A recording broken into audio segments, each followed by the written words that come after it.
नमस्कार। देश काल में आपका स्वागत है। मैं हूं मुकेश कुमार। दोस्तों, हाल में ही अमेरिका ने अपनी स्वतंत्रता की घोषणा के 250 साल पूरे किए हैं। उस पर ज़ोरदार जश्न मनाया है।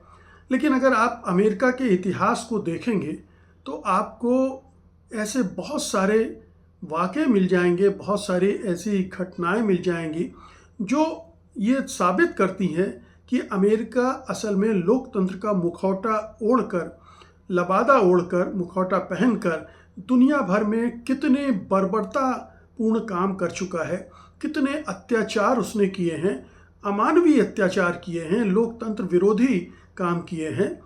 और इसकी बानगी खास तौर पर अगर आप पिछले 100 साल का भी इतिहास ले लें, 250 साल का छोड़ दें, तो उसमें ही आपको ऐसी हजारों घटनाएं मिल जाएंगी। पूरी दुनिया के नक्शे में हर जगह आपको अमेरिकी बर्बरता के प्रमाण मिल सकते हैं।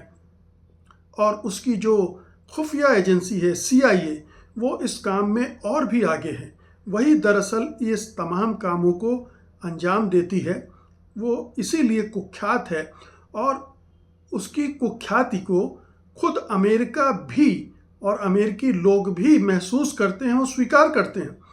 आज जिस घटना की या जिस प्रोग्राम की मैं बात कर रहा हूँ वो ऐसा ही कुछ है। ये माइंड कंट्रोल का एक प्रोग्राम CIA ने शुरू किया था 1953 में।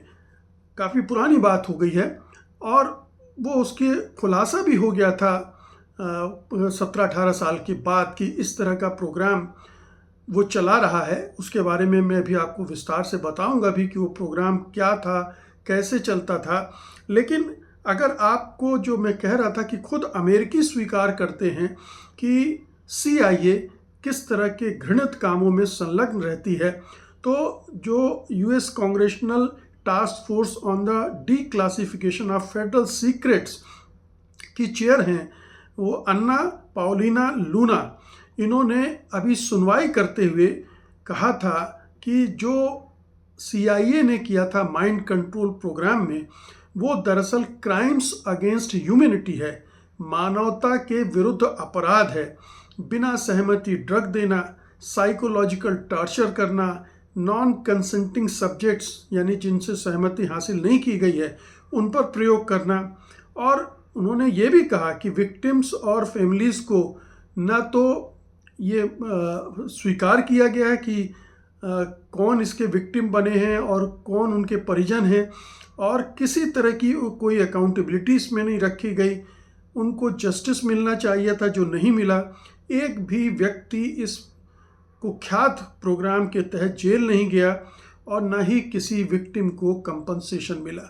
तो ये जो पूरी दास्तान है वो CIA की भी दास्तान है, अमेरिका की भी दास्तान है कि कैसे CIA दुनिया भर में दूसरे देशों के साथ जो करती है वो करती है, लेकिन अपने नागरिकों को भी नहीं बख्शती है।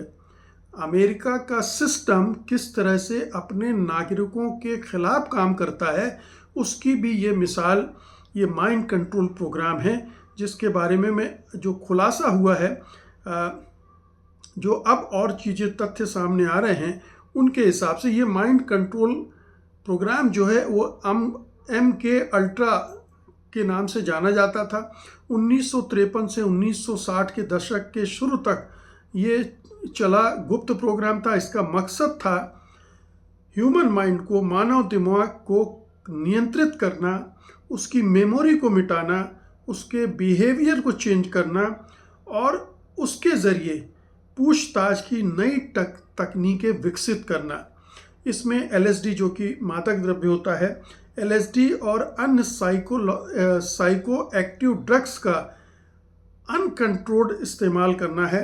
Hypnosis, psychological torture, electroshock, sensory deprivation आदि तमाम तरह के इंस्ट्रूमेंट इसमें इस्तेमाल किए गए।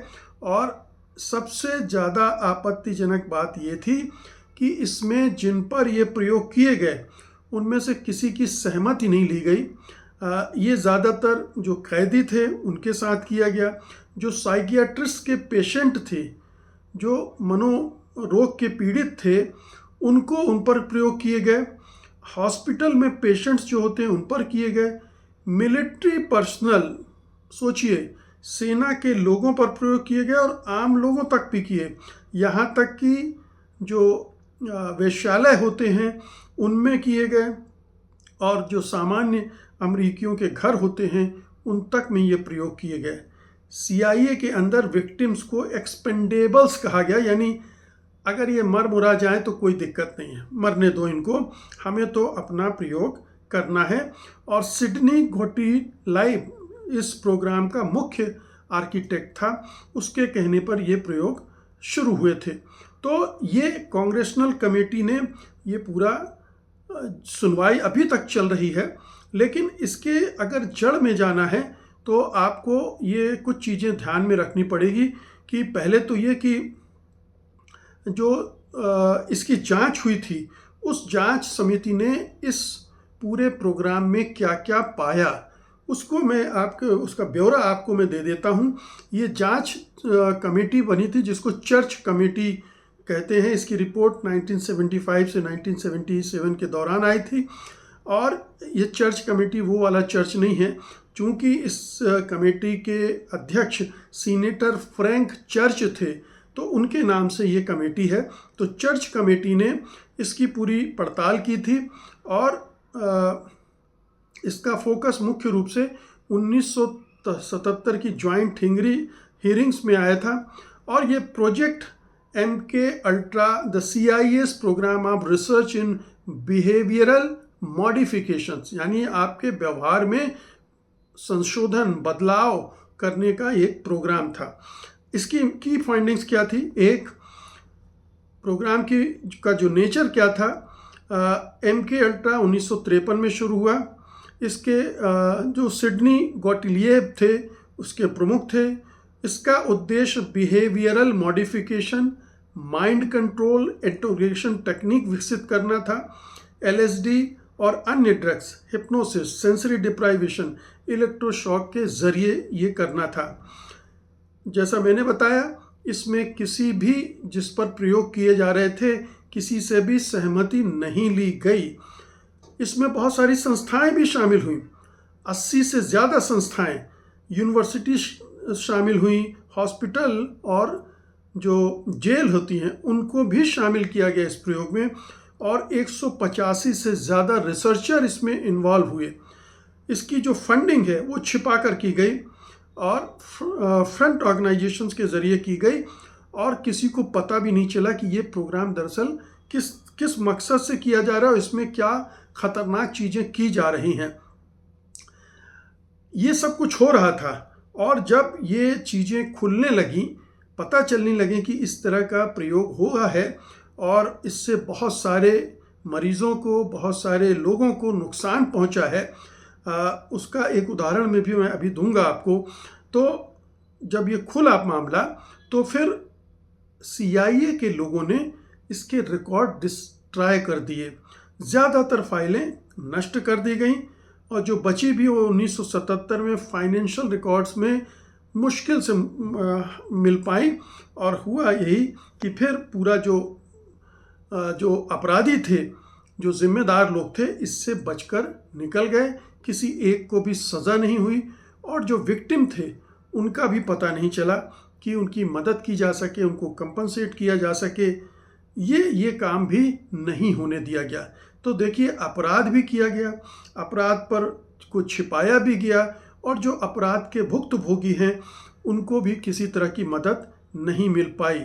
ये जो पूरा खेल है ये बहुत ही दुर्भाग्यपूर्ण था। इस रिपोर्ट में कुछ उदाहरण भी दिए गए थे।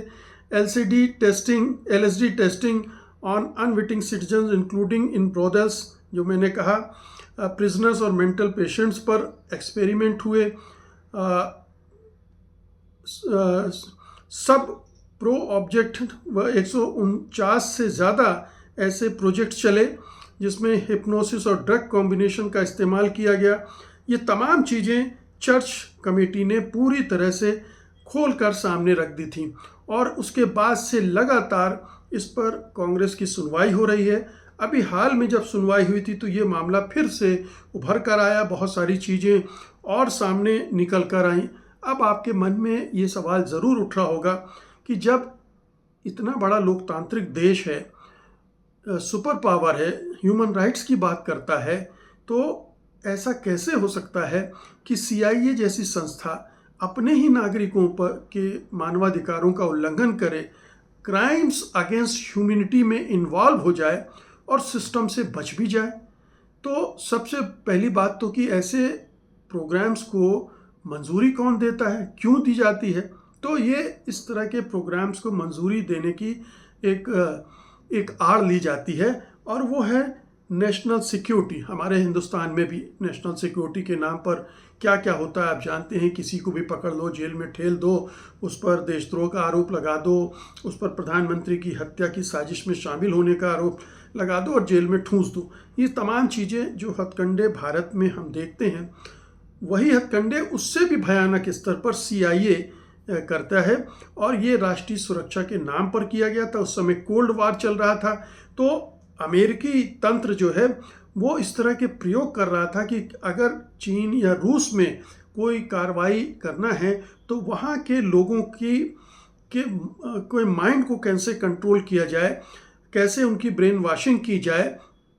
और ये कोरिया में जो वार हुई थी उसमें इस तरह के एक्सपेरिमेंट किए थे, और उसको ध्यान में रखते हुए ये कि जो पकड़े जाएंगे प्रिजनर्स ऑफ वार होंगे, उन पर किस तरह से उनसे पूछताछ की जाएगी, कैसे उनके बिहेवियर को मॉडिफाई किया जाएगा, ये तमाम चीज़ें इसमें शामिल थीं।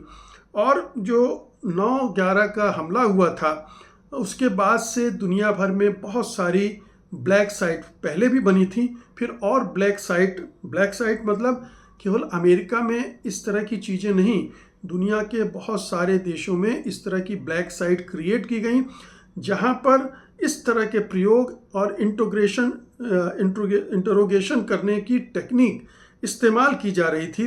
तो प्रयोग हो रहे थे, उनका इस्तेमाल हो रहा था, और लगातार इसे चलने दिया जा रहा था।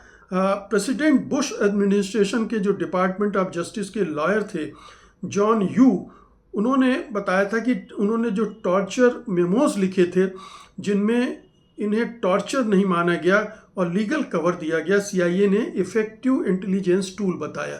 तो CIA ने और डिपार्टमेंट ऑफ जस्टिस ने जब ये सवाल उठा 9/11 के बाद, तो इसको दरकिनार कर दिया सिक्योरिटी के नाम पर, इफ़ेक्टिव इंटेलिजेंस टूल के नाम पर। तो ये चूँकि वहाँ के राष्ट्रपति को बहुत भरपूर अधिकार होते हैं, CIA के डायरेक्टर को बहुत अधिकार होते हैं, उसको गुप्त फंडिंग मिलती है, बहुत सारे इस तरह के प्रोग्राम वो चलाते रहते हैं और छिपाकर चलाते हैं। और इनका लीगल इंटरप्रिटेशंस जो लॉ में है वो इस तरह से किया जाता है कि जिनेवा कन्वेंशन का उस पर वो लागू ना हो, जो उसकी शर्तें हैं जिससे बंधे हुए हैं पूरी दुनिया के देश, उसमें इसको बाहर कर दिया जाता है। और ये माना जाता है कि हम दुश्मन से पीछे नहीं रह सकते। ये तर्क दिया जाता है कि दूसरे देश भी इस तरह की चीज़ें कर रहे होंगे और हमें भी उनसे आगे निकलने के लिए ये सब करना चाहिए, और ये तर्क देकर ये किया जाता है। जब पर्दाफाश हो जाता है तब भी कोई कार्रवाई नहीं होती है, जैसे इस मामले में हुआ कि पर्दाफाश हो गया 1970 के आसपास ही सब पता चल गया लोगों को, लेकिन इसके बावजूद कोई काम नहीं हो पाया, कोई अपराधी को दंड नहीं दिया जा सका, या जो पीड़ित थे उनको साथ न्याय नहीं मिला उन्हें, और उनको न मुआवजा मिला। तो इसकी सबसे बड़ी वजह यह है कि CIA इस हुनर में भी माहिर है कि कैसे सबूतों को नष्ट कर दिया जाए, लीगल हर्डल में न फंसा जाए, लीगल जो भी है उसको बाईपास कर दिया जाए, और कहीं कोई अकाउंटेबिलिटी न रहे, कहीं कोई जवाबदेही न रहे। और यही वहाँ का एक तरीका है। ओबामा एडमिनिस्ट्रेशन ने भी जब ये चीज़ें सामने आई और 9/11 का प्रोग्राम भी सामने आया, तो उन्होंने इसको बाकायदा ये कह के खारिज कर दिया कि we need to look forward not backward. पीछे जो हो गया उसे भूल जाइए, हमें आगे देखना चाहिए। और इस तरह से उन्होंने उससे भी पल्ला झाड़ दिया। तो ये पूरा एक कल्चर है अमेरिका की सत्ता व्यवस्था का, जिसमें इस तरह की हरकतें हो रही हैं।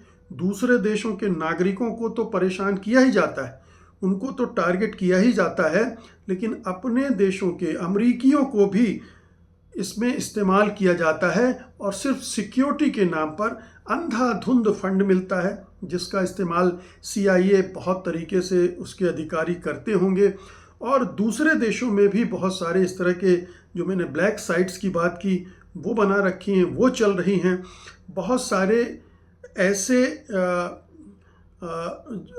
एक तरह के कहना चाहिए कि जेलें हैं, प्रिजन्स हैं या इंटोग्रेशन के अड्डे हैं, जहां पर बहुत अमानवीय तरीके से व्यवहार किया जाता है। आपको याद होगा कि इराक के हमलों के दौरान अबू गरीब के जेल के फोटोग्राफ सामने आए थे, जिसमें अमरीकी सैनिक इराकियों के साथ किस तरह का व्यवहार कर रहे थे। जैसे इजरायली अभी फ़िलिस्तीनियों के साथ व्यवहार कर रहे हैं, उनको जिस तरह से टॉर्चर कर रहे हैं, उनको सेक्सुअली अब्यूज़ कर रहे हैं, बच्चों के साथ ये सब कर रहे हैं, उससे भी ज़्यादा बदतर वो पिक्चर्स थे जिसमें अमरीकी सैनिक ये सब करते हुए दिखलाए जा रहे थे। तो जब सारे सबूत मिटा दिए जाएंगे तो न किसी की अकाउंटेबिलिटी होगी, न किसी अपराधी को सज़ा मिलेगी, न ही हमें विक्टिम का पता चलेगा, न उनके परिजनों को पता चलेगा कि हुआ क्या, कैसे उनको ख़त्म कर दिया गया। तो ये सारा एक सिलसिला चल रहा है और इसीलिए ये सामने आ रहा। मैंने आपसे जिक्र किया था कि मैं एक केस के बारे में आपसे चर्चा करूंगा जो इससे निकल कर आया है। वो है 1954 का एक बहुत ही शॉकिंग एग्जाम्पल है। US एयरफोर्स का एक डेकोरेटेड सर्विसमैन जिमी शेवर, उसकी कोई वायलेंस की हिस्ट्री नहीं थी, कोई किसी तरह का लड़ाई झगड़ा मारपीट कुछ नहीं किया था, ने अचानक एक 3 साल की बच्ची को किडनैप किया, रेप किया और मर्डर कर दिया। अरेस्ट के बाद वो अपने होशो हवास में नहीं था, अपनी पत्नी को नहीं पहचानता था, और जब उसको फांसी पर भी चढ़ा दिया गया, मतलब उसकी सजाए मौत हो गई, तब भी उसे क्राइम की कोई याद नहीं थी। शेवर वेस्ट के हॉस्पिटल में ट्रीटमेंट ले रहा था और वेस्ट ही कोर्ट साइकियाट्रिक एक्सपर्ट था। वो नील इसे MK अल्ट्रा से लिंक करते, यानी जो MK अल्ट्रा प्रोग्राम CIA चला रहा था, उसका शिकार ये US एयरफोर्स का अधिकारी जिमी शेवर भी हुआ। और उसको इस तरह से उसके बिहेवियर में चेंज कर दिया गया कि उसने 3 साल की बच्ची के साथ रेप किया, किडनैप किया, उसको मर्डर कर दिया, और उसे पता ही नहीं कि उसने क्या किया है, और अंततः वो बेचारा सूली पर भी चढ़ गया। तो ये अमेरिका में चल रहा है और ये CIA कर रही है। बहुत बहुत शुक्रिया आपका, धन्यवाद, नमस्कार।